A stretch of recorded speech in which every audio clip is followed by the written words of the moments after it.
isso é arte, porque isso é alguém tentando se expressar, né? E aí, vamos adiantar. Deixa eu... Rapidinho, bem rápido.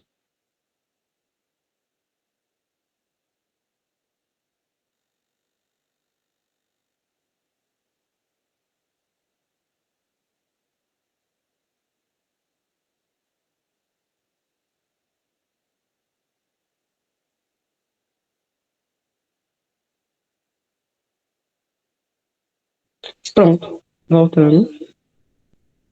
Vai dar isso. Vamos lá. Vamos num tipo de arte aqui. Dois pobres inválidos bem velhinhos, esquecidos numa cela de asilo. Ao lado da janela, retorcendo os aleijos, esticando a cabeça, apenas um podia olhar lá fora. Junto à porta, no fundo da cama, o outro espiava a parede úmida, crucifixo negro, as moscas no fio de luz. Com inveja, perguntava o que acontecia. Deslumbrado, anunciava primeiro. Um cachorro erguia a perninha na poste. Mais tarde, uma menina de vestido branco pulando corda. Ou ainda, agora é um enterro de luxo. Sem nada a ver, o amigo remordia-se no seu canto. O mais velho acabou morrendo, para a alegria do segundo, instalado afinal debaixo da janela. Não dormiu, antegozando a manhã. Bem desconfiava que o outro não revelava tudo. Cochilou um instante. Era dia. Sentou-se na cama com dores e espichou o pescoço. Entre os muros em ruína, ali no beco, um monte de lixo. Vê que literatura simples, interessante, reflexiva. Esse é o objetivo. Desde que a literatura consiga gerar algum tipo de reflexo, seja nas pessoas, seja até próprio no artista, quando é expressa, ela vai ser algum tipo de arte, algum tipo de expressão individual, né? A gente já consegue aqui ver, por exemplo, características diferentes desse texto aqui, né? Vamos chamar esse texto aqui de texto 1, tá bom? Para o texto 2 que a gente vai ler agora. Vamos lá. Quando você foi embora, fez-se a noite o meu viver. Forte eu sou, mas não tem jeito. Hoje eu tenho que chorar. Minha casa não é minha, e nem é meu este lugar. Eu estou só e não resisto. Muito tenho para falar. Qual tu percebe que é a diferença entre o primeiro texto e esse segundo texto aqui? Estrutural. Eu acho que o primeiro texto tá falando sobre outras pessoas. Não, o primeiro texto tá falando sobre outras pessoas. E o segundo tá mais pessoal. Perfeito. Estruturalmente, percebe alguma diferença interessante?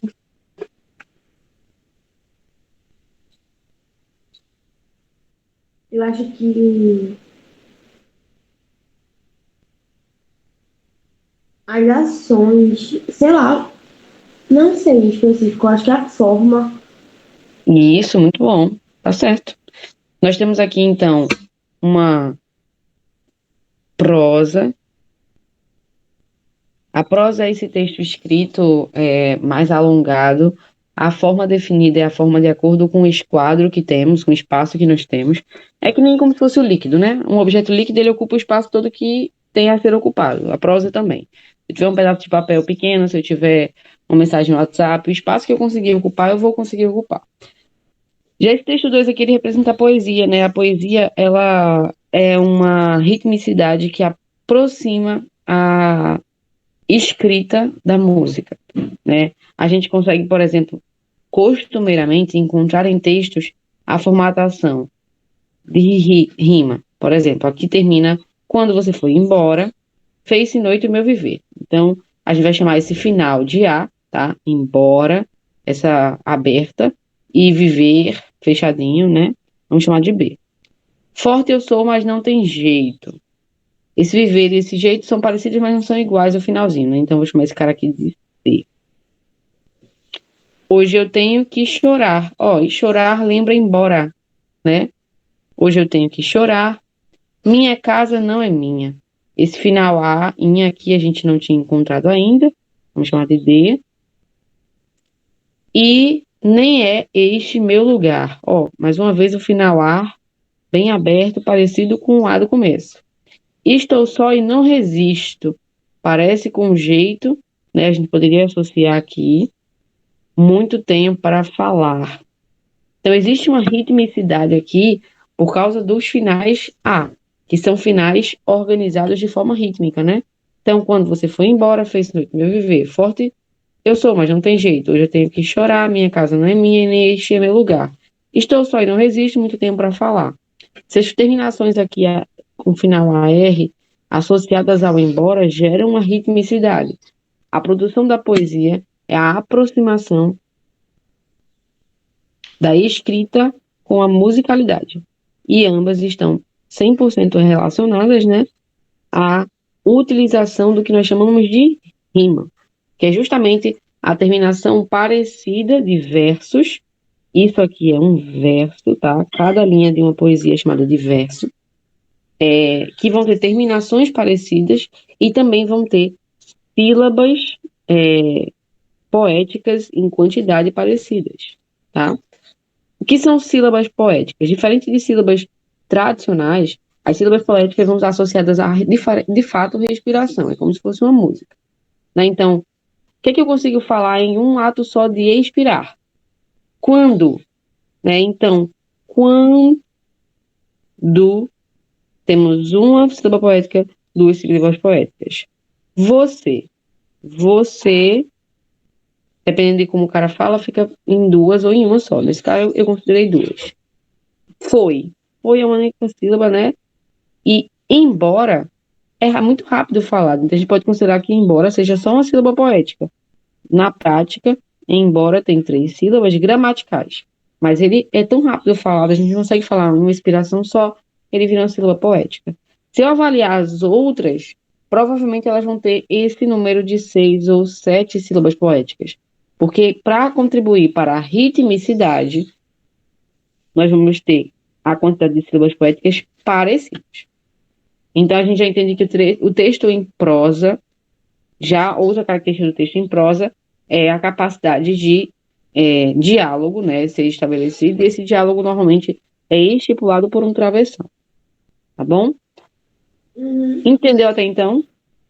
Entendi. Beleza, então, voltando, a prosa é um texto com forma bem definida, tá? A poesia é um texto com rimas, versos e estrofes. Rima, só para a gente fechar, rima seria a ritmicidade associada ao final da sílaba poética.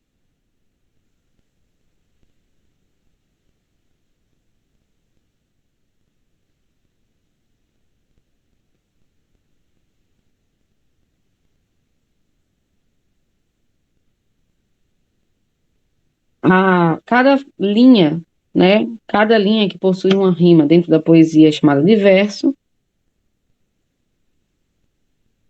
E a gente vai ter também o termo estrofe, que é o conjunto de versos separados por um tempo para a avaliação de ritmicidade. Aqui a gente não teve isso, né? Eu vou mostrar outra aqui que vai ter. Tranquilo? Tudo ok? Tranquilo. Vamos lá, então. Naquela noite, vivi momentos maravilhosos. Veja, aqui a gente não vai ter necessariamente, né, a definição bonitinha de poesia, mas a gente já consegue ver. Pode ser uma poesia, pode ser uma prosa, mas aqui embaixo a gente tem outro tipo de texto, uma descrição, né? Trazendo para a gente a definição de noite, por exemplo, que vai ser um tipo de literatura também. Receita.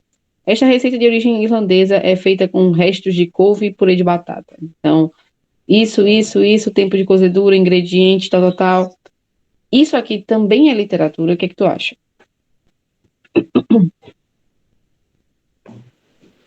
Eu acho que é um tipo. Um tipo A depender de como de. é feito, né, ele pode ser a expressão de um indivíduo, ou ele pode ser só a descrição. Nem todo texto vai ser para a gente uma literatura, como a gente tinha conversado. A literatura é a aproximação da expressão humana de sentimentos ou a causa de expressão. Então, isso é uma avaliação do indivíduo que fez a obra e do indivíduo que lê a obra. eu não posso dizer para você que isso não é literatura. Se você considera que isso é literatura, está correto. Depende do contexto. Digamos, por exemplo, que essa receita aí de purê de batata com couve é uma receita que você ama de paixão, que foi uma coisa familiar sua, e você vai e escreve ela, sabe? Para você isso vai ser literatura. E se por acaso eu também tenho uma relação importante, né? Como às vezes é uma literatura de origem irlandesa, digamos que tem origem irlandesa, e para mim isso me causa sentimentos positivos, vai ser literatura para mim. Então, o contexto de literatura tem a ver com expressão de sentimentos e compreensão de sentimentos e conceitos. Se isso ocorre do autor para a pessoa leitora, ele é uma literatura. Tá bom? Entendi. Vamos seguir. Receita para fazer um herói. Torne-se um homem, feito de nada como nós, e em tamanho natural. Embeba-se-lhe na carne, lentamente, de uma certeza aguda e racional, intensa como o ódio ou como a fome. Depois, perto do fim, agite-se um pendão e toque-se um clarim. Serve-se morto. Então, aqui a gente vê uma literatura que é inquestionável diferente da primeira, da receita de bolo. De bolo não, de purê de batatas. Essa aqui depende do conceito de quem fez e o conceito de quem lê. Não é irrestritamente arte. Agora, quando a gente avalia a junção de elementos, por exemplo, a estrutura da receita, a temática utilizada, que é a questão da identificação do ser humano, todos esses fatores contribuem para ser uma causa visual de arte, tá? Olha a outra aí. Nossa, filho, quantos sonhos legais você tem? Certo. Vamos agora guardar direitinho, porque na vida temos que ganhar dinheiro. E aí, literário ou não literário? Literário. Perfeito, né? Sem questionamentos. E aí a gente vê outro fator da literatura. A charge, os elementos visuais que auxiliam a produção literária, eles também auxiliam, mas não desfazem a literatura de arte, né? E ainda é um conceito literário, não muito aprofundado por nós, de fato, mas é um conceito literário. Então, fechando bem, a palavra literário, um texto literário ou literatura, ele é, como a gente já tinha conversado, a manifestação de uma ideia que vai gerar algum tipo de emoção no leitor, né? E geralmente ele precisa de uma elaboração especial, como eu já tinha conversado, mas isso não é uma regra. Depende de quem está lendo e de quem está escrevendo, né? Como a gente tinha conversado, sendo de cada autor essa abordagem. No geral, a gente tem noção que o texto literário tem duas vias de regras, uma função poética e uma função estética, né? A função poética, como a gente acabou de ver, vai estar associada à ritmicidade que eu aplico, e a função estética vai estar associada à prosa e como ela é demonstrada. Por exemplo, a gente sabe de praxe, por exemplo, que um livro vai ser uma prosa estética muito clara. Mas será que uma grafitagem que esteja escrita de forma literária ela também vai ser considerada? Porque ela tem uma estética diferente de ser apresentada. Se a gente vê a chargezinha que a gente estava vendo agora, ela também faz parte da prosa, mas ela também tem uma estética diferente de ser apresentada, né?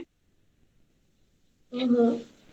E aí, para a gente fechar, a literatura é uma manifestação artística e cultural, é um texto, pode ser ficcional, pode não ser ficcional, tem ênfase na forma quando se avalia a função poética, né? A gente acabou de ver verso, estrofe, rítmica, muitas questões que estão associadas à função poética e, principalmente, para conseguir emocionar e sensibilizar. E isso aqui é o mais importante da aula de hoje, para a gente na semana que vem já ver figuras de linguagem, é que existe o uso de recursos estéticos da língua. O que é que vamos falar sobre isso? Se eu falasse só o que está escrito dentro do dicionário, que é o que a gente chama de denotação, eu ia conseguir emocionar o meu corretor se eu falasse apenas o sentido verídico das palavras? Não, porque é muito simples. Perfeito. Ia ser muito simples, ia ser muito objetivo, não ia ter expressão, né? E aí a gente vê a importância da conotação para o objetivo da literatura e da arte como um todo. Se arte é uma expressão de sentimentos que vai sensibilizar ou expressar alguma coisa, eu vou precisar, sim, utilizar a conotação, né? O sentido figurado das palavras, a aplicação de figuras de linguagem para conseguir chocar ou emocionar o meu leitor, né? Isso leva a gente para entender que, na verdade, tudo da literatura é figura de linguagem. E alguns movimentos literários, eles utilizam mais algumas figuras de linguagem do que outras, como se fosse um DNA das escolas literárias. Quando a gente estuda literatura, a gente entende que um momento histórico leva as pessoas à tendência a fazerem alguma coisa. Vou dar um exemplo. Tu gosta de ler, Yasmin? Não muito, eu só leio o necessário. Eu já tentei ter o hábito da leitura, só que eu acabo deixando o livro, aí começo do zero. Entende? Entendi. Quando tu leu pela última vez, qual era o nome do livro, tu sabe? Sobre psicologia. Eu não lembro o nome do livro. Peraí, mas eu lhe passo aqui. Deixa eu tentar ver. Mas teve algum livro que tu queria ler, assim, que tu tem em mente, que ia ler e não conseguiu? Então, esse é um box que tem 4 livros. Aí fala sobre Freud, fala sobre os nomes da psicologia, Sim. sobre as cores. E eu comecei esse livro. Eu comecei esse livro na intenção de terminar esse e ir para os próximos. Sendo que eu já tentei ler ele umas 3 vezes e não consegui. Entendi. Pronto, o último livro que eu li, para complementar a ideia que tu falou, foi que eu estava relendo. Eu estava lendo 1808, que é o livro de Laurentino Gomes, contando a história da colonização do Brasil, né? E estava lendo Milagre da Manhã, eu gosto muito. A tendência hoje de mercado da gente é ou trabalhar com livros infanto-juvenis, porque normalmente as pessoas só têm tempo para leitura quando são jovens, né? Hoje a nossa sociedade, o método como vivemos, não dá tempo para leitura, e quando temos tempo, não temos ritmo neural para aguentar a leitura. A leitura, ela diminui o nosso ritmo neural. A gente trabalha um pouco mais lento do que deveria trabalhar. E isso faz com que aconteça a mesma coisa que você. A mesma coisa que você está falando acontece comigo também, com todo mundo. A prática depende de quanto você consegue desacelerar o seu cérebro para estar estudando aquilo.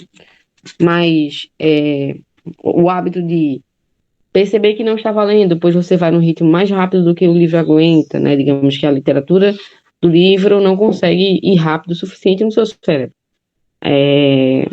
A questão de parar o livro, voltar, ter que reiniciar, isso é muito comum hoje. Então, a gente só tem hoje 2 tipos de literatura convencionais. A infanto-juvenil, que é para pessoas mais jovens, que ainda tem tempo para literatura, né, que estão no ensino médio, ou a literatura de autoajuda, já que a gente vive numa sociedade extremamente complicada, bem doente psicologicamente, e associada, né, a vários vícios voltados a hábitos como dopamina e alimentação, claro. Isso leva a gente a um ponto de vício rápido, ok? Então, o que acontece? Quando a gente se refere a ter só 2 tipos de livros, que seria a autoajuda e os livros infanto-juvenis, eles são um reflexo do nosso contexto histórico atual, certo?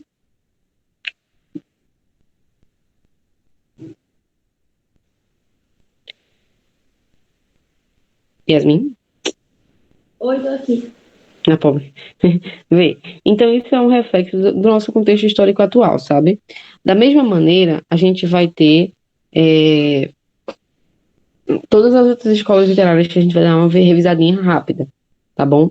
As escolas literárias como um todo, elas surgem associadas ao contexto histórico, tá? E através dela a gente consegue compreender um pouco melhor sobre a história, sobre o contexto que estamos vivendo, tá bom? Aqui a gente já tinha conversado sobre conotação, denotação, mas conotação, só para explicar, é a linguagem figurada. Eu gosto muito para me ajudar, o verbete. Conotação é com mentira, é o texto que vai utilizar o sentido mentiroso da palavra, e denotação de verdade é o texto que vai utilizar o sentido literal da palavra. Então, como a gente conversou, o texto literário tem a função de emocionar e sensibilizar. Vamos ter a linguagem poética, né, que é a questão da estruturação adequada do texto, e a linguagem conotativa, né, que vai ser a utilização das figuras de linguagem para conseguir emocionar e sensibilizar o leitor. Os textos não literários, eles apenas focam no conteúdo, tá? Como a gente tinha falado, claro que depende do contexto, depende da pessoa, mas no geral, textos não literários são textos informativos que vão explicar, que vão informar, que vão convencer, persuadir, que tem uma linguagem objetiva, ou até pode ter uma linguagem subjetiva, mas de maneira geral ele vai utilizar muito linguagem denotativa e ele apenas traduz a realidade, sem trazer contexto e emoção para ela. Tá bom? Certo. Então, no texto informativo. Pode falar. Ainda não escutar, mas eu tô concordando. Não entendi. É que eu tenho mania de desligar o áudio, aí eu te respondo, sendo que tá desligado. É a mesma coisa com Tainá. Relaxa, relaxa, não tem problema não. Mas entendeu direitinho, né? Entendi. Pronto, vamos lá. Então, o texto informativo ele é um texto que não costuma deixar lacunas, a leitura é fluida, a gente consegue interpretar tudo muito objetivamente. E o texto literário, ele vai ter um texto que ele, de fato, deixa lacunas, deixa pontos a serem compreendidos. E o objetivo é justamente esse. É muito comum, né, uma pessoa que lê, como está começando o hábito da leitura, falar: não, porque eu não entendi. Mas não é para entender, é para você tirar suas conclusões, né? Essa é a parada da arte. Ela vai gerar sentimentos em você de maneira estratégica, lhe expondo tal fato, lhe escondendo tal fato e esperando que você agregue o seu sentimento pessoal àquela situação. Vou dar um exemplo. Tu já ouviu o básico de Dom Casmurro? Já. Já. Literalmente, na obra, a gente não tem a solução se Capitu foi não traidora e se Bentinho era ou não psicopata. Embora durante a história a gente já entenda que ele é bem doido mesmo, e ela é uma mulher mais libertina do que a época considerava, né? Se a gente ler o livro hoje e não levar em consideração que é um livro contando uma história de 200 anos atrás, a gente realmente acha que ela não é uma mulher mais libertina, mas na prática, há 200 anos atrás ela era assim. E aí o que acontece? Mas mais libertina não quer dizer que ela traiu, né? E ele ser um psicopata é um ponto, né?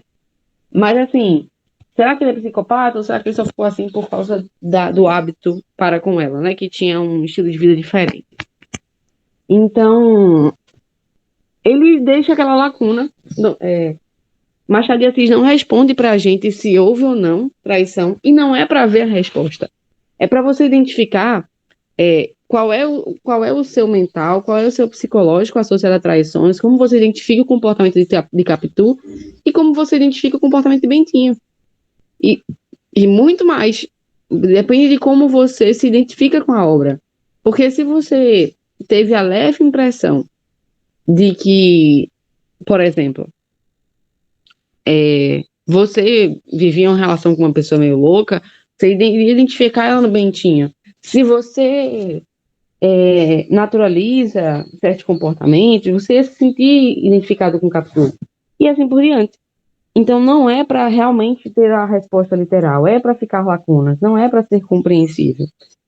E isso é o que vai gerar a expressão de sentimentos ou a compreensão de sentimentos por parte do autor e do leitor, né?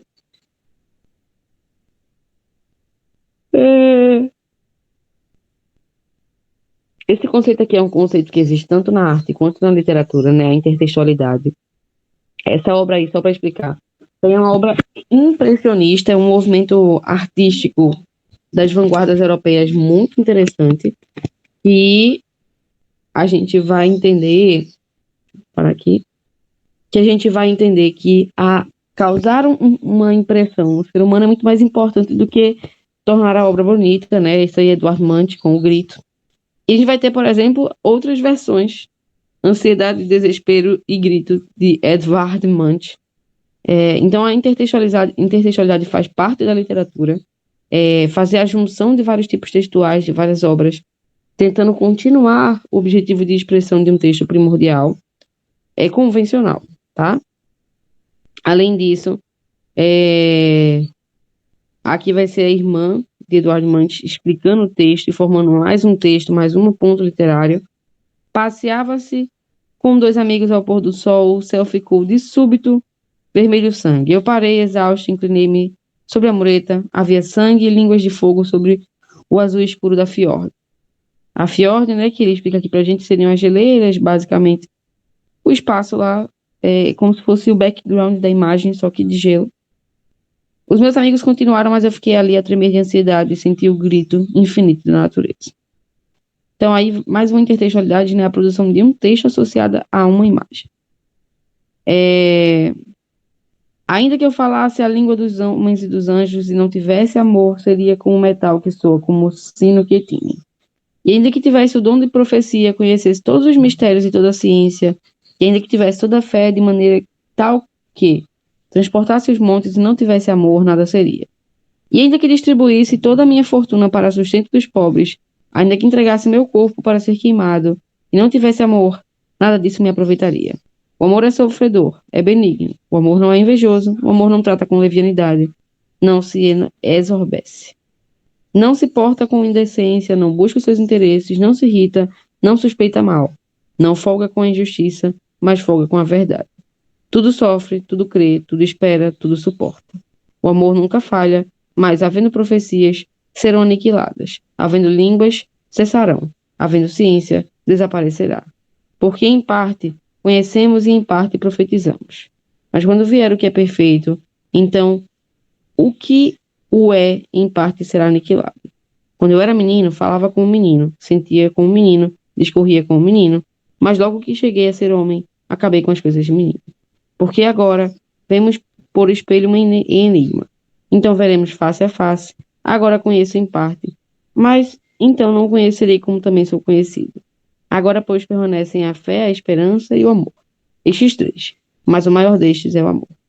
Isso aí é um texto em prosa, né? Ele coloca outro exemplo para a gente, a Bíblia, que seria um texto literário, parte não literário. A gente vai ter os textos descritivos, como normalmente não literários, mas se ele tem algum tipo de expressão sentimental, veja a importância aí da linguagem conotativa, né? Ainda que eu falasse a língua dos homens e dos anjos. Não existe a língua dos anjos, mas a gente utiliza esse tipo de linguagem. Ele coloca posteriormente que o amor não se importa com decência, não busca os seus interesses, não se irrita, não suspeita mal, não folga com a injustiça, mas folga com a verdade. Né? Então, ele consegue trazer bem para a gente as definições de linguagem conotativa, né? O que caracteriza um texto literário. O amor é fogo que arde sem se ver. Olha que poesia, né? A gente já consegue ver. O amor arde sem se ver, é ferida que dói, mas não se sente. É um contentamento descontente. Olha aí, esse final, ente, e é dor que desatina sem doer. Clássica poesia ABBA. Veja, A, final R, B, final ente, B, final ente novamente, e final A. É um não querer mais que bem querer. Letra A de novo. Pode falar. Vai ser sempre quando tiver esses finais assim, vai ser poesia, né? E isso, ela vai ter uma ritmicidade, né? Normalmente é poesia. Ela vai ter, olha, isso aqui é uma estrofe. Veja, tem uma forma bem definida, né? A gente olha e vê. Isso aqui é o que a gente chama de soneto. O soneto é um tipo de poesia que é muito rítmica, porque ela utiliza de 2 quartetos, tá vendo? Eles têm 4 versos. Então, são 2 quartetos. Primeiro quarteto, 1, 2, 3, 4, 1, 2, 3, 4. Segundo quarteto e 2 tercetos, né? Quartetos é a estrofe com 4 versos. Tercetos é a estrofe com 3 versos. Então, ele tem 2 quartetos, 2 tercetos, totalizando normalmente 13 versos, tá? Então, 13 ou 14, acho que são 14 versos. O soneto é bem conhecido, ele é bem rítmico, muito utilizado, tanto no trovadorismo quanto no humanismo. tá bom? Que a gente vai ver. É um não querer mais que bem querer. É solitário andar entre a gente. É nunca contentar-se de contente, mais uma vez, é cuidar que se ganha em se perder. Final é R. É querer não estar preso por vontade, final C, AD. É servir a quem vence o vencedor, final dor, final D. É ter com quem nos mata lealdade, final A de novo, final C. Mas como causar pode ser favor, ó, final O, final D. Nos corações humanos, amizade, final A de novo, final C. Se tão contrário a si mesmo, é o amor. Então, final O de novo. Poesia clássica, tá? Que é o soneto. E aí, vamos ver agora uma intertextualidade de Renato Russo, referindo-se aos coríntios. Veja, ainda que eu falasse a língua dos homens e falasse a língua dos anjos, sem amor eu nada seria. Veja, aqui a gente tem o final ens, que é um final A, anjos, o final B, seria, final C, amor, final D. Que conhece o que é verdade, amor é bom, não quero mal. Mas a gente vai ter aqui o final age, a repetição do on, do amor é bom, e não quero mal se referindo ao age novamente. Não sente inveja ou se envaidece. O amor é fogo que arde sem se ver, é ferida que dói e não se sente. É um contentamento descontente, é dor que desatina sem doer. Ainda que eu falasse a língua dos homens e falasse a língua dos anjos, sem amor eu nada seria. É um não querer mais que bem querer, é solitário andar por entre a gente, é um não contentar-se de contente, é cuidar que se ganha e se perder, é um estar preso por vontade, é servir quem vence o vencedor, é um ter com quem nos mata a lealdade, tão contrário a si mesmo é o amor. Estou acordado e todos dormem, todos dormem, todos dormem. Agora vejo em parte, mas então veremos face a face, é só o amor. Isso aqui é uma música de Renato Russo que faz referência a uma poesia de Luís de Camões, datada de 1500, e faz referências ao Coríntios, né? Uma leitura bíblica que vai mais ou menos ali de 50 anos depois de Cristo. Então veja como a intertextualidade ela pode ser aplicada em diferentes pontos, né? E aí, vou colocar essa aqui, questõezinhas para a gente praticar, pode ser?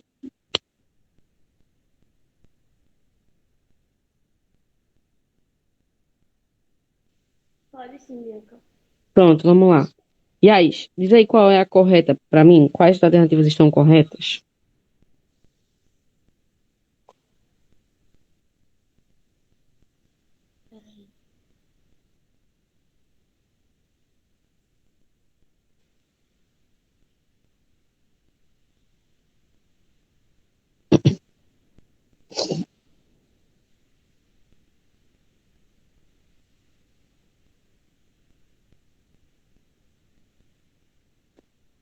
É para dizer qual é a incorreta ou qual é a correta? Qual é a correta?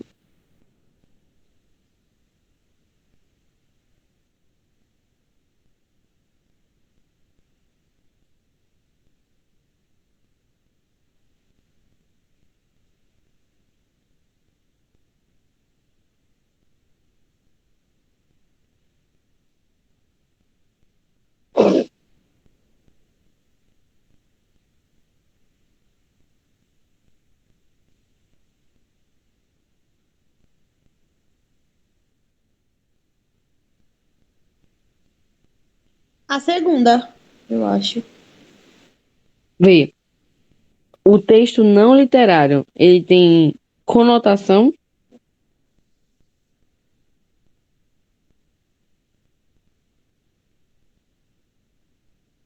Ah, é sobre o texto não literário.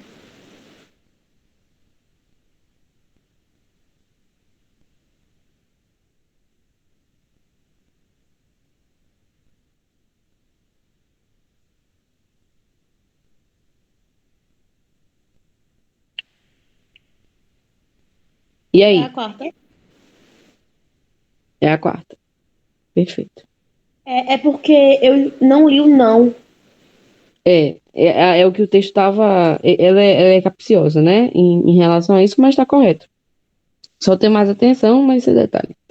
Vamos para a próxima questão? Vê, faça isso daí.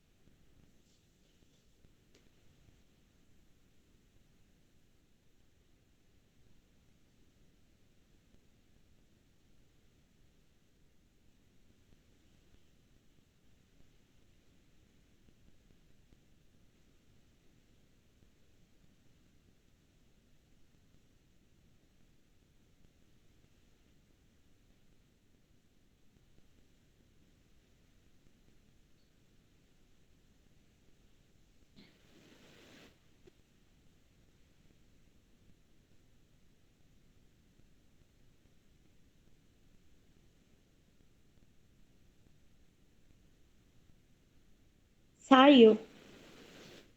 Voltou.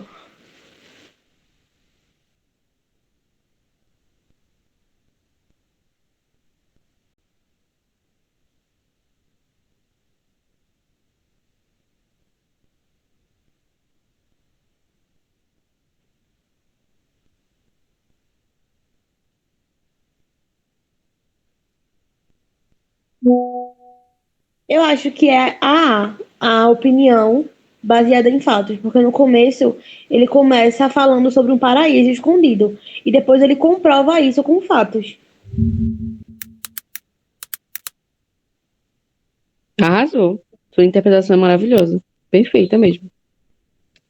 Vamos nessa daqui agora, vou ler o texto e aí a gente migra para a questão, tá bom?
Terminei de ler.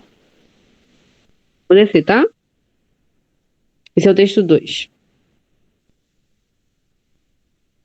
Ó, mais um soneto.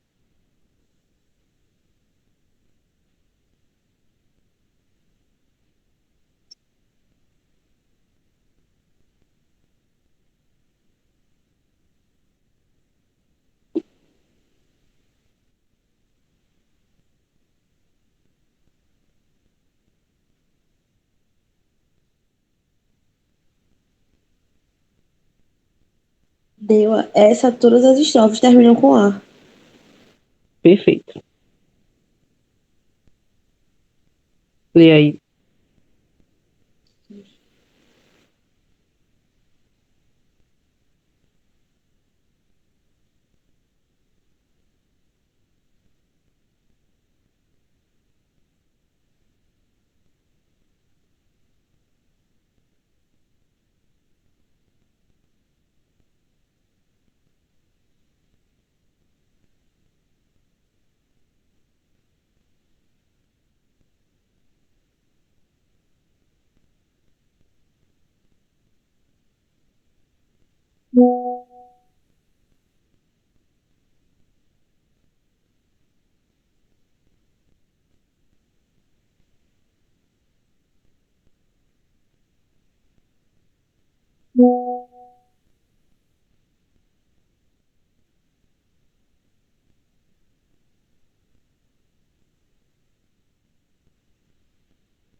Eu acho que a letra A.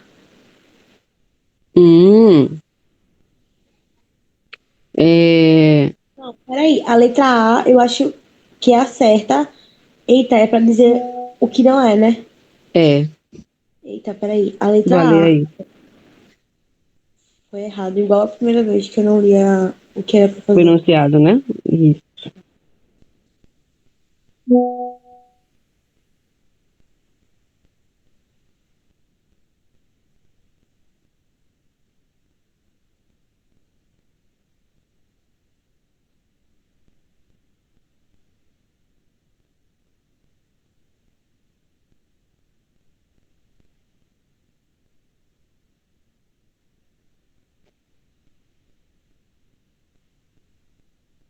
Eu acho que é errado é a letra D. Hum, Eu acho que é a perfeito, letra D. perfeito, perfeito. Arrasou. Ó, vamos de Enem, cara. Questãozinha de Enem. Eu vou fazer assim. Questão de Enem, eu prefiro que você leia primeiro o enunciado e as alternativas para depois ler o texto, tá bom? Tá.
Posso subir? Pode.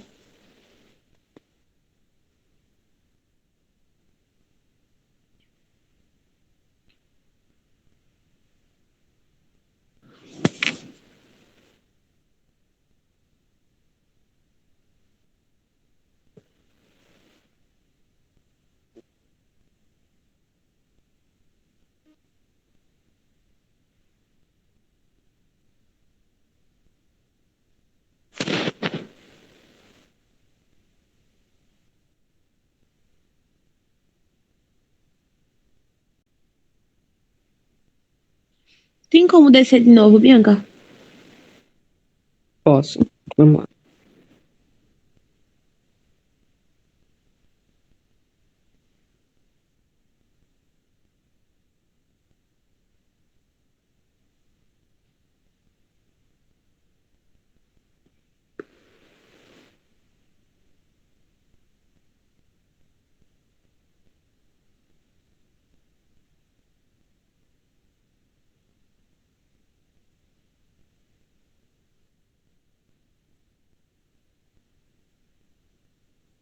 É a B?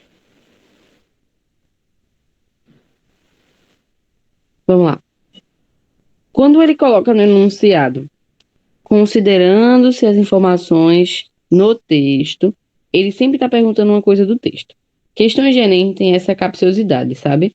Quando você vai ler o enunciado delas, elas vão informar para você se ela quer algo do texto ou se ela quer uma informação que você já tem previamente. Isso muitas vezes pode ser complicado para o estudante ter essa noção de que quando o texto coloca essa abordagem para você, é que ele quer que você procure no texto. Mas quando ele coloca ao iniciá-lo com a expressão na verdade.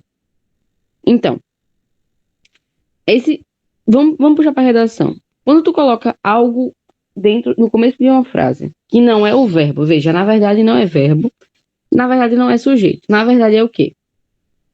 Estruturalmente.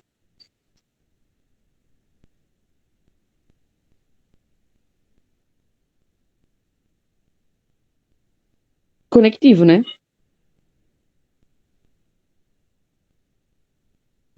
Consegue entender isso? Então, quando ele vamos lá no texto. Na verdade, o que se chama genericamente de índios é um grupo de mais de 300 povos que juntos falam mais de 130 línguas. Então, voltando, quando ele coloca na verdade, ele está trazendo uma abordagem nova sobre os indígenas. Letra B, né? Letra C, ele está falando que... Vamos ler todas. Letra A, expõe as características comuns entre povos indígenas e suas ideias modernas e civilizadas. Acaba quebrando a ideia modernas e civilizadas, né? Traz uma abordagem inédita sobre os povos brasileiros, indígenas do Brasil, e assim ser reconhecido como especialista no assunto. Eu não fico na dúvida, talvez sim, talvez não. C. Mostrar os povos indígenas vivendo em comunhão com a natureza, isso não é apresentado, né, na expressão na verdade. Usar a conhecida oposição entre moderno e antigo como uma forma de respeitar a maneira ultrapassada também não é realidade. Apresentar informações pouco divulgadas a respeito dos indígenas do Brasil, para defender o caráter desses povos como civilizações em contraposição a visões preconcebidas. Aqui as factíveis seriam B e E, mas a correta é a letra E. Quando eu coloco na verdade, o meu objetivo com esse conectivo normalmente é trazer uma informação que é pouco divulgada, mas acho que eu não diria que ela é inédita, né? E o objetivo talvez não seria mostrar que você é especialista no assunto, mas sim trazer uma tentativa de defesa para essa população, né? Aí, no caso, o gabarito aqui seria letra E, mas a B seria uma das possíveis também, tá bom? Consegui. Não é fácil, não, questão bem difícil. E aí, entendeu? Eu posso mandar uma fichinha de questões depois sobre esse assunto? Pode. Tudo ok, né? Vamos então para a nossa aula de linguagens, de agora de linguagens, desculpa, que vai ser voltada para funções da linguagem. Quer uma água? Quer parar 5 minutinhos? Quero. Aquele slide vai ser mandado no grupo? Vai ser mandado. Vai estar arriscadinho, como tu riscasse? Tá. Pode mandar arriscado. Deixa eu compartilhar logo para te mandar. Não precisa parar não, Bianca. Se quiser parar, a gente para, mas se quiser continuar, a gente Não, por continua. ti mesmo. Não, por mim tá de boa, amiga. Simbora então? Uhum. Vamos lá. Vou mandar já no grupo Funções da Linguagem. Essa aula agora é de funções da linguagem, tá? A gente vai conversar. A gente estava falando já sobre funções da linguagem de maneira indireta, quando a gente estava falando de textos literários e não literários, porque eles têm tudo a ver com a função da linguagem que eu estou utilizando, tá bom? Então, agora vamos entrar nessa parte de português, mas que tem tudo a ver. Não foge muito não é muito distante não. Vamos lá. Quando eu falo em funções da linguagem, primeiro eu preciso lembrar o que é linguagem. O que é linguagem?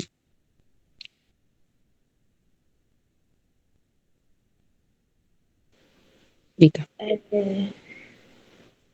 É a forma, sei lá, como a frase vai ser dita. Se é uma afirmação, se é uma interrogação. Isso, mas vamos pensar antes. O que é linguagem?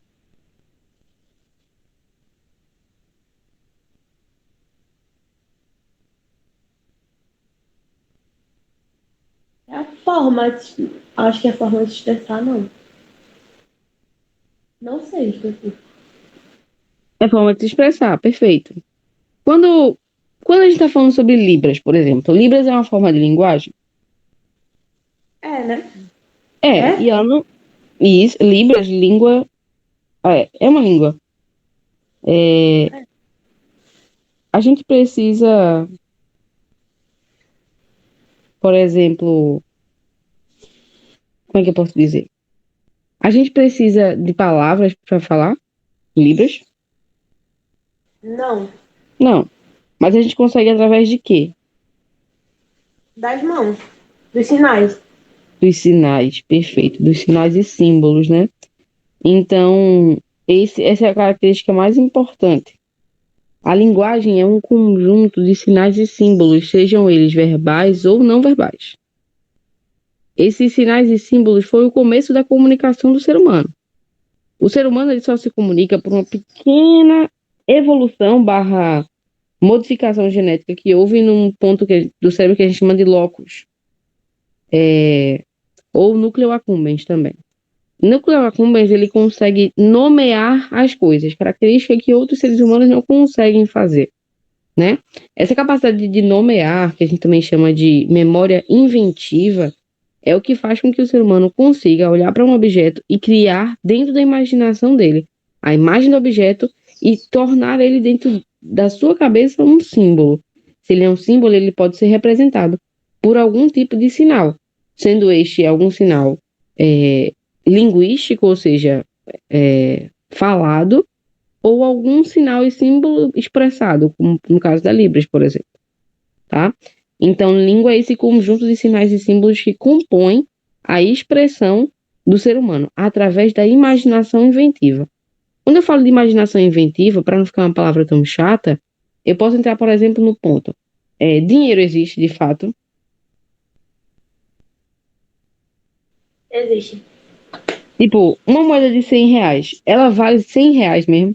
Ou ela é um pedaço de papel que vale 2 centavos? Existe, vale 100 reais. Ela vale 100 reais ou a gente inventou que ela vale 100 reais? A gente inventou que vale 100 reais. Perfeito. Então, isso é imaginação inventiva. Não quer dizer que o objeto não vale aquele valor, mas a gente agregou aquilo de uma forma imaginativa que agora vale, né? Parece que a vida adulta, quando a gente vai avaliar assim, ela é um grande faz de contas, né? A gente está sempre fazendo de conta o tempo todo. Mas essa é a questão. Quando eu avalio a função da linguagem, primeiro eu entendo que tudo que o ser humano se refere pode ser inventivo ou não inventivo. Mas a utilização da linguagem vai caracterizar mais classicamente para a gente no texto, ou seja, o método como eu produzo o meu texto, fazendo uso de certos elementos, vai deixar claro para a gente qual é o objetivo que eu quero com aquele texto. Tá bom? Então vamos lá. No geral, o assunto de funções da linguagem ele tem muita relevância, né? Primeiro, falando um pouquinho sobre os assuntos que mais caem na prova de linguagens. Quando a gente fala de português, né, língua portuguesa de fato, os assuntos que mais caem são estrutura e formação das palavras, a gente vai falar um pouquinho depois sobre classe de palavras, pontuação. Existe agora os conceitos de literatura, que caem bastante, como modernismo na primeira fase, pré-modernismo, realismo, né, que são movimentos de revolta. Na parte de arte, isso cai muito para a gente. Arte no nosso tempo, modernismos e vanguardas europeias, novas formas de arte. Quando a gente fala sobre interpretação textual, que não entra em língua portuguesa, não entra em literatura, é dissociado, funções da linguagem é o terceiro assunto mais importante. A gente tem aspectos do texto como assunto mais preponderante, tipologia textual, que essa é a aula de hoje, mas eu achei melhor trocar para a função da linguagem. Tipologia eu coloco semana que vem como segundo assunto mais relevante e funções da linguagem como assunto terceiro mais relevante. Seguindo, nós temos categorias de mundo, intertextualidade, narrativa, variação linguística, figura de linguagem, ambiguidade e expressão. Tá? Então, vão ser os assuntos mais relevantes. Educação física, que a gente mal vai ver, mas costuma cair, tem tudo a ver com mídia no corpo, esportes e cuidado com a saúde. Falando sobre funções da linguagem, funções da linguagem têm tudo a ver com os elementos da comunicação. Por exemplo, eu e você agora estamos nos comunicando, certo? Certo. Mas é um pouco diferente do que as pessoas costumam, ou o método como as pessoas costumam se comunicar. Normalmente as pessoas se comunicam através de alguém que fala, que a gente chama de emissor, tá? Alguém que está mandando a mensagem. Alguém como você, no caso, que recebe a mensagem. É importante, no caso aqui, a mensagem que eu estou passando, que no caso é o estudo da função da linguagem. Existe também o código, ou seja, estamos falando em português, por exemplo, e o canal, que nesse caso aqui interessante seria o Meet, mas se fosse presencialmente seria através de ouvido, né, e fala, além do contexto, que é especificamente o que estamos conversando agora, que seriam os elementos da comunicação. Quando eu falo de elementos da comunicação, eu entendo que para haver comunicação precisa existir todos esses tópicos, tá? Quem fala, quem ouve, o que é falado, com que contexto é falado, em que língua é falado e através de que veículo é ouvido e transportada essa mensagem. Até aí, ok? Aham. Beleza. Isso é muito importante, tá? Certo.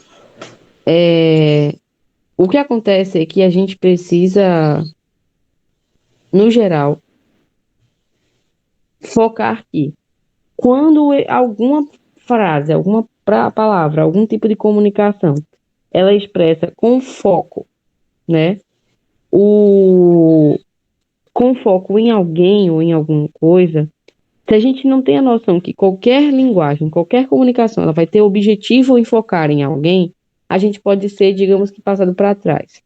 Por exemplo, quando eu era mais nova, vou dar um exemplo bem besta. Quando eu era mais nova, eu perguntei para minha mãe uma vez o que era.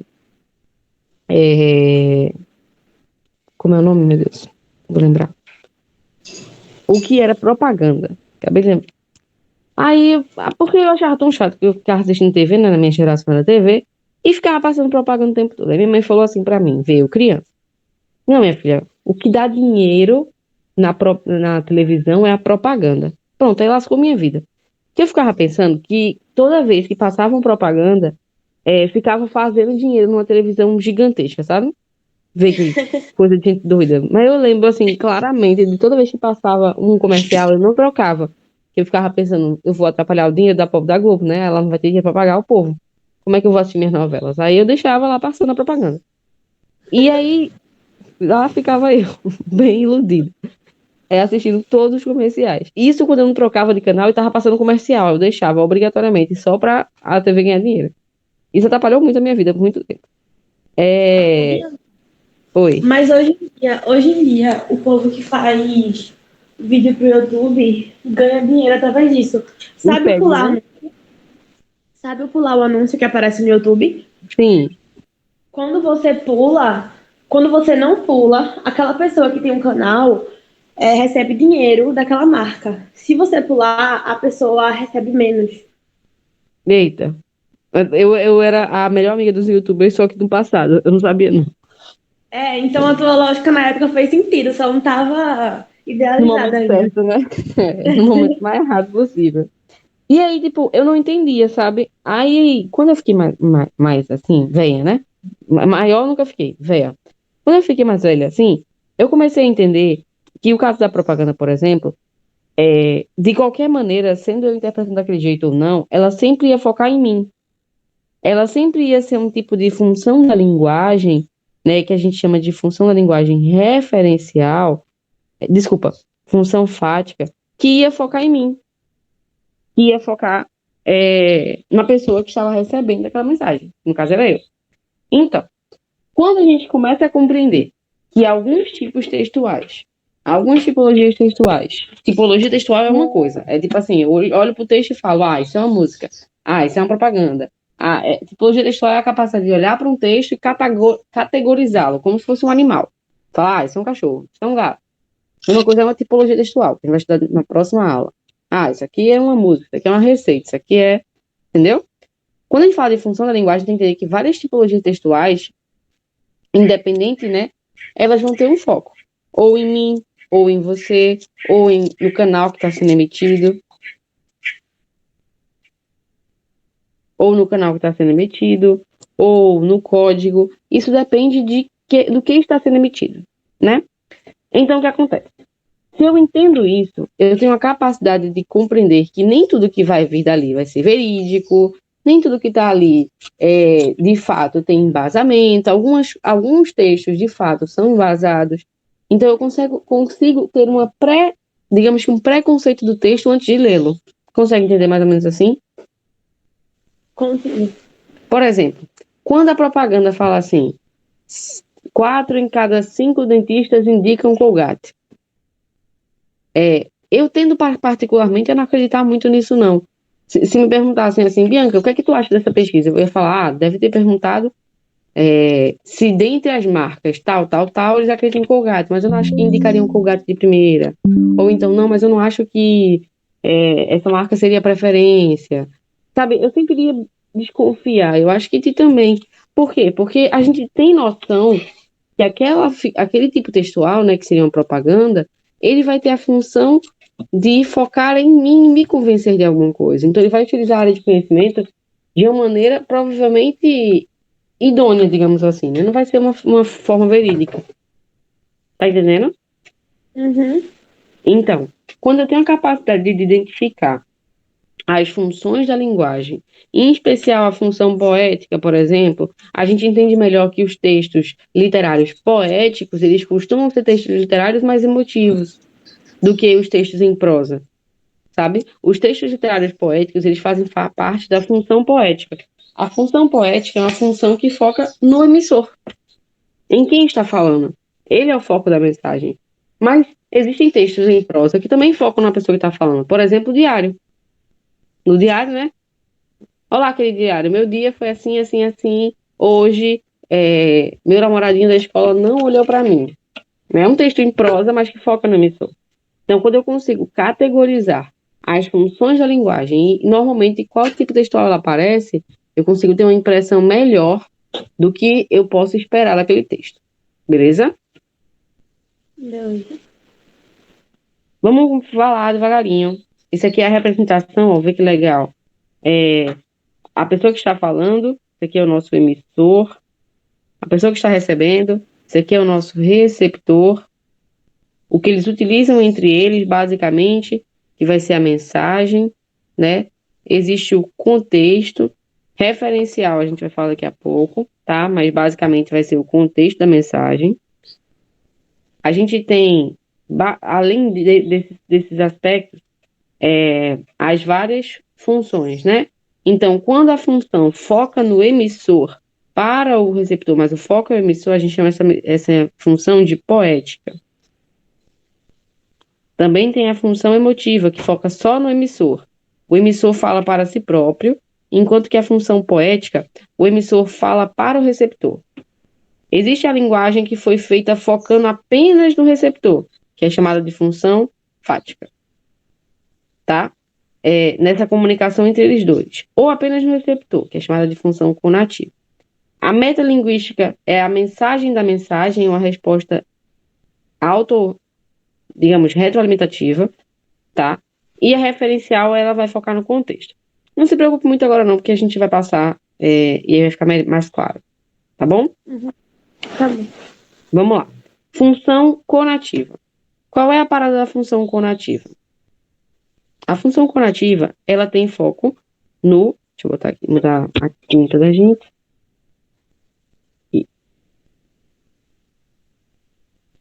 Pronto, a função conativa ela vai ter o foco no receptor. Me dá um exemplo de texto que foca no receptor?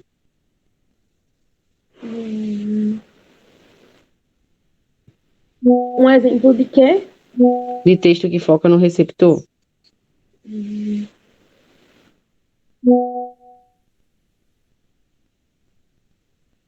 A propaganda não é um texto, é? Não, né?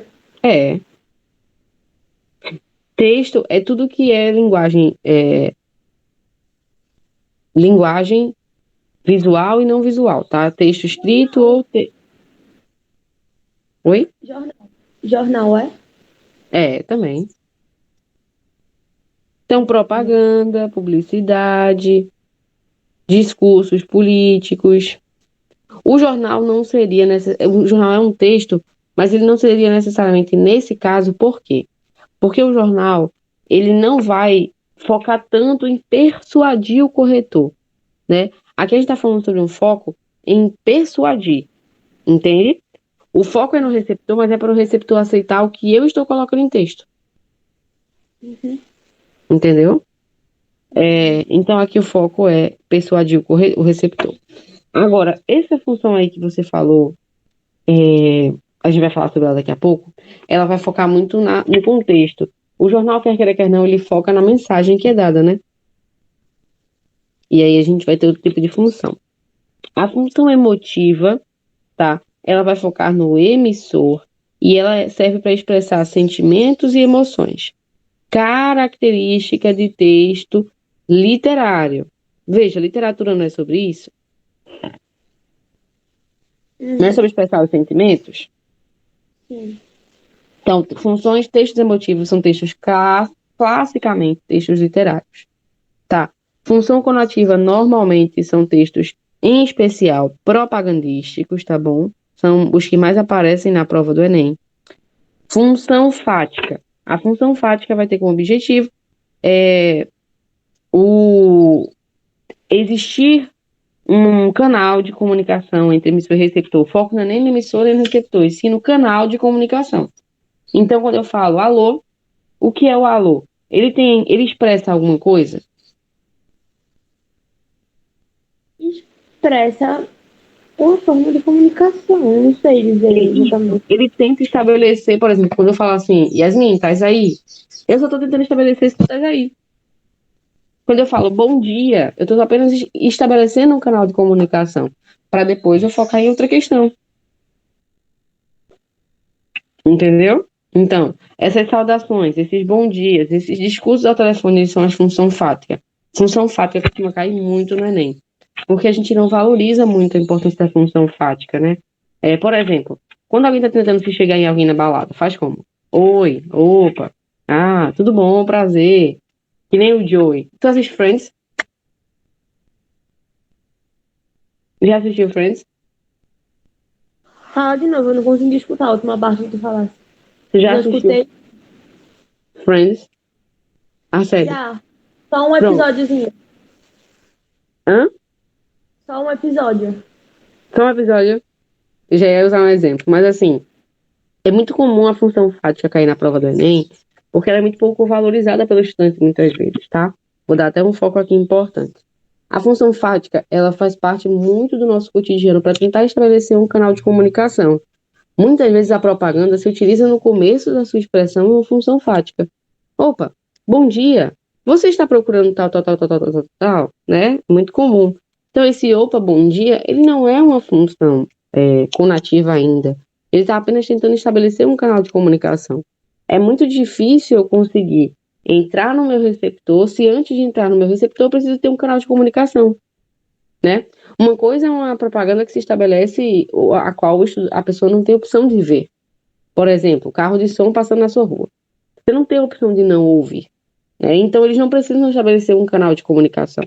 Mas, propagandas no YouTube, vídeos no YouTube, é muito comum que eles precisam estabelecer um canal de comunicação com você para que você possa aceitar a mensagem deles. E aí a gente vai ter a função fática muito importante. E até diria mais, né? Certas pessoas que não conseguem fazer sucesso na internet normalmente não focam em estabelecer um bom canal de comunicação, tá bom?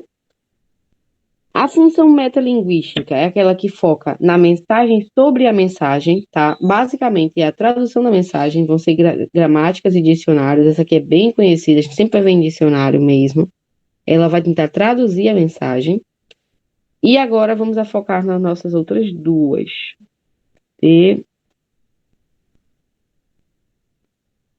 Vamos lá.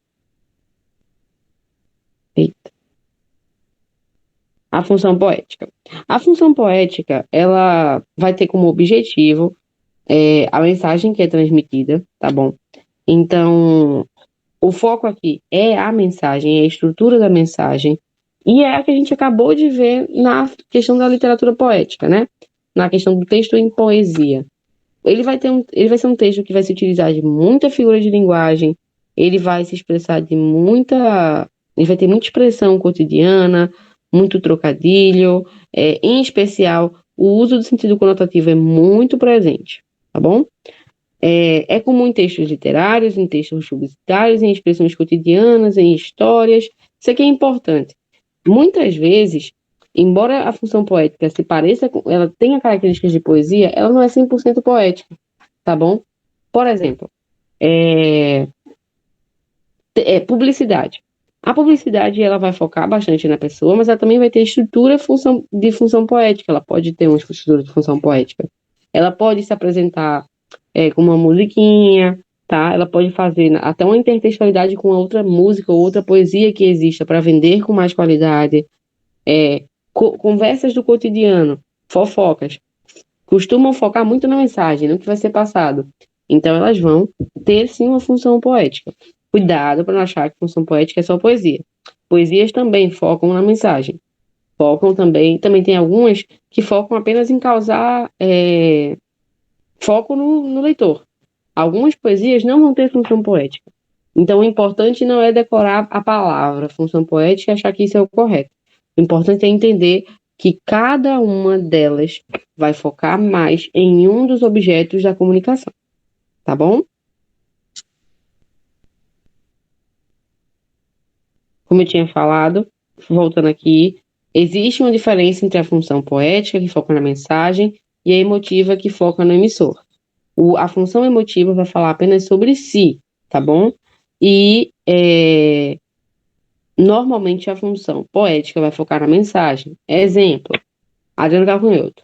Eu não gosto do bom gosto. Eu não gosto do bom senso. Eu não gosto dos bons modos. Não gosto. Então, veja, a gente não tem nem a mudança do sujeito para outra coisa. Não há foco na mensagem. O foco é na pessoa. Então, essa é a função emotiva. Mas talvez, pelo nome função poética, cuidado para não confundir, bom? Para fechar, a função referencial ou função denotativa, quando a gente vê a palavra denotativa, a gente já pensa, né, em texto denotativo e a gente já consegue entender que aqui vai ser o texto que vai utilizar o sentido literal, de acordo com um dicionário, é o texto que vai querer trazer alguma informação, normalmente ele é impessoal, tá bom? Então, característica parecida também com o texto redação, terceira pessoa, sempre bem impessoal, e é muito comum em textos jornalísticos, aqui sim, é característica de jornal, texto científico, material didático, qualquer uma dessas coisas, tá bom? Um exemplo aí, ó, na passada terça-feira, dia 22 de setembro, o real teve maior desvalorização da sua história. Nesse dia, foi preciso desembolsar 4,05 reais para comprar um dólar. Recorde que o real foi lançado há mais de 20 anos, mais precisamente em julho de 94. Seguindo. Percebeu que eu saí? Oi, gata. Pode falar. Percebeu que eu saí?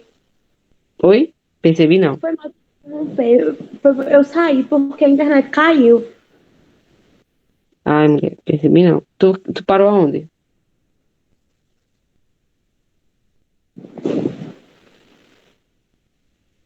Yasmin? Essa parte da função referencial conotativa. Pode continuar daí. Ah, pronto. A função referencial, como a gente falou, voltando, ela é muito parecida com redação. Ela é denotativa, não aceita figura de linguagem, não aceita adjetivo, não aceita advérbio. Ela é focada em passar a mensagem. E essa mensagem, ela tem que ser, de maneira geral, não só na mensagem, mas, digamos que o contexto da mensagem é um contexto verídico, tá bom? A função conativa, que é a função que foca no receptor, né? Lembrando, vai ser sempre com verbos no imperativo. Compre, não fume, não beba, leia aqui. Né? Essas funções conativas que focam no receptor, elas vão ter muito, por exemplo, o verbo no imperativo. Ela pode ter segunda ou terceira pessoa, tipo, vocês precisam ver este material, sabe? É sempre assim, não vai ser sempre na terceira. Mas o vocativo é o mais tradicional, né? O imperativo e o vocativo. O vocativo seria aquela tipo, leitor, sabe? Veja este anúncio. Estudante de medicina, estudante de nutrição, vestibulando, né? Essa é a função conativa, vai focar muito no receptor. É muito fácil confundir a função conativa com a função referencial. Para a função referencial é que ela vai focar em ter um contexto 100% perfeito. Ou seja, tudo que ela falar é verídico. E a função conativa, ela quer convencer alguém de alguma coisa. Mais uma vez, função emotiva foca no emissor, função conativa foca no receptor, função referencial vai focar no contexto, seja um contexto adequado, função poética na mensagem, a mensagem ser passada com qualidade, fofoca, não sei o quê. Função fática, foca no canal de comunicação, é o chamado, né? Alô, opa, bom dia. E a função metalinguística foca no código que é utilizado, normalmente de dicionários, e afinal o código é a nossa língua, tá bom? Vamos de questãozinha. 3 minutos.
Letra A.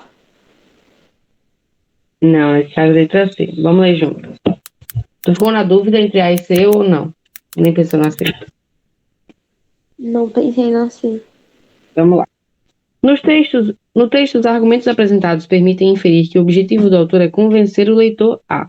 Veja, convencer o leitor a. Sempre quando cai texto de função da linguagem, ele costuma não cair assim, tipo, qual é a função da linguagem? Não. Mas ele vai falar assim, no texto quer se convencer, quer se emocionar, quer se tal coisa, sabe? Se o texto quer convencer o leitor, o que é que eu vou pensar? Qual é essa função da linguagem que foca em convencer alguém de alguma coisa? Ela foca em quem? Como é, Bianca? Repete a pergunta. A última parte. Se um texto que tem o objetivo de convencer, e a gente acabou de estudar as funções da linguagem, ou seja, as funções que o texto quer exercer na gente. Qual é essa função da linguagem que quer convencer o leitor? Tá perguntando qual é? Se é a propaganda, se é a... Qual é o nome da função da linguagem? O nome mesmo. Tu acha que isso aí está focando em quem? No emissor, no receptor, no canal de comunicação, no código, na mensagem, no contexto? Está focando em quem? Sim. No receptor. Perfeito. Perfeito, perfeito. Tudo ok. Função conativa, foco no receptor. A gente vai ver logo no começo, né? Reaprender a ler notícias. Olha esse verbo aí. Bem, né? Quase que imperativo. Não dá mais para ler um jornal, revista ou assistir a um telejornal da mesma forma que fazíamos, até o surgimento da Rodo Mundial de Computadores, da rede, né? Provavelmente. O Observatório da Imprensa antecipou isso lá nos idos de 96, quando ganhou o slogan: Você nunca mais vai ler o jornal do mesmo jeito. De fato, hoje já não basta mais ler o como está escrito ou bem falado para estar bem informado. É preciso conhecer as entrelinhas e saber que não há objetividade de, né, ou nem isenção absoluta, porque cada ser humano vem ao mundo de uma forma diferente. Ter um pé atrás passou a ser regra básica, número 1, de quem passa os olhos por uma primeira página, capa de revista ou chamadas de noticiário da TV. Então ele está tentando convencer a gente, já entrou aí em pauta, né, que provavelmente nada que existe após a internet vai ter a mesma vericidade do que antes, né? Vamos lá. Letra A, buscar informações comprometidas com a verdade. Letra B, privilegiar notícias veiculadas em jornais de grande circulação, isso não foi falado. Letra C, adotar uma postura crítica em relação às informações recebidas, também é possível, igual a letra A. Letra D, questionar a prática jornalística anterior ao surgimento da internet. Acho que não, né? Pelo contrário, é dada de fato um elogio em relação à prática anterior. Eu até me questiono, será mesmo, né, que depois da internet tivemos problemas? Letra E, valorizarem reportagens redigidas com imparcialidade diante dos fatos. Com certeza não, né? Então vamos ter aí letra A e letra C. Qual é o problema da letra A? Buscar a fonte de informação comprometida não é muito bem falado sobre ele, é muito mais uma questão de você duvidar, né? Veja, quando ele coloca reaprender a ler notícias como título, e ele coloca, por exemplo, ter um pé atrás passou a ser a regra básica número 1, ele não está dizendo para a gente que a gente vai ter que buscar a fonte de informação, ele nem instrui a gente para fazer isso, ele só pede para a gente ter uma postura crítica. E esse convencimento ele normalmente está associado à desmoralização de outro indivíduo. Tá? Qualquer convencimento ele vai desmoralizar outra pessoa. Se eu convenço que alguém faz algum problema e precisa de alguma solução, igual na redação. A redação é um texto também muito fático, né? Desculpa, muito nativo, muito focado no autor, no leitor. Então é importante ter essa noção, tá bom? No caso, também é difícil, não seria uma questão fácil, mas aí o gabarito tem que ser C, tá bom? Vamos para a próxima. Veja essa aí e me diga o gabarito.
É a letra A. Isso mesmo. Parabéns. Arrasou. Essa questão caiu no ano retrasado do Enem, não foi? Foi. Essas são 2021. Essas eu peguei só do ano retrasado, todas. Essa daí que é diferente. Vamos para a última. Eu vou fazer assim, vou deixar a aula de redação para depois da correção, tá bom? Certo, Quando a gente fizer a perfeito. correção, a gente corrige ela. Tá passando só a limpo, é? É o quê? Tá passando só a limpo a redação? Só vou terminar algumas coisas, porque quando eu pedi para imprimir a folha de redação, imprimiram errado. Imprimiram muita folha do Sim. rascunho e não imprimiram a de redação. Aí quando eu mandei para Gabriel, aí ficou, né, que não podia, realmente não pode. Aí eu tô resolvendo esse problema de imprimir numa folha de redação e alterar umas coisas no final. Sim, beleza. No A gente final vai da assim, semana. então. A gente, quinta-feira, tem o meta, né? Aí a gente pode colocar na quinta-feira. Essa quinta agora, né? Desculpa, sexta-feira que tem o meta. Aí, em vez de ter o meta, a gente faz isso. Tá bom? Perfeito.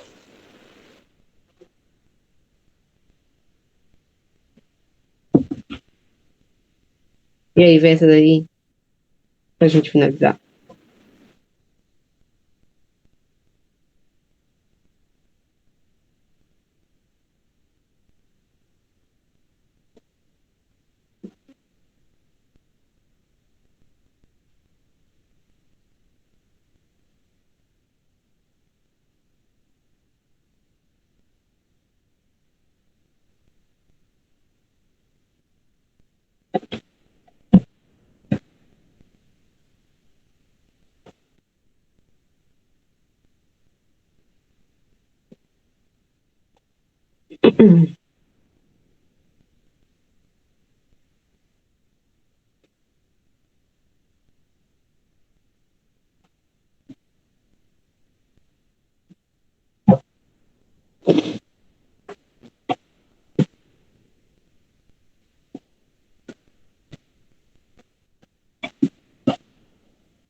É a A também, Bianca. Vamos lá.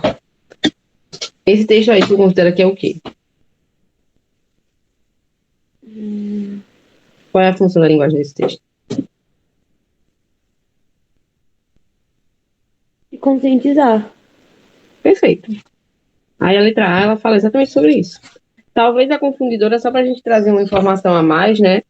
Estaria associada à letra D, se você só tivesse uma, né? Mas assim, corretíssima. Arrasou. Então, vou mandar para você uma ficha agora de fixação, tá bom? Primeiro, é melhor você passar a limpo os slides. Eu mandei lá os slides do grupo. Como só tem ti, tu gosta de fazer resumo no caderno mesmo? No caderno. Passo no Pronto. caderno. Me manda o resumo do caderno, tá? E eu vou te mandar as questões para serem praticadas. E a gente fecha direitinho sexta-feira, né? A parte de redação, tá bom, princesa? Certo, perfeito. Tá bom. Vai lá, beijão. Qualquer coisa fala, tá bom? Bianca, Vou mandar para ti os obrigada. materiais agora. Também agradeço. Espero ver. Me lembra de mandar lá no grupo. Pode mandar no grupo mesmo. Como é que tá o caderninho para eu acompanhar direitinho. Tá bom? Mano, sim, ainda hoje. Pronto. Perfeito. Beijão. Obrigada, meu amor.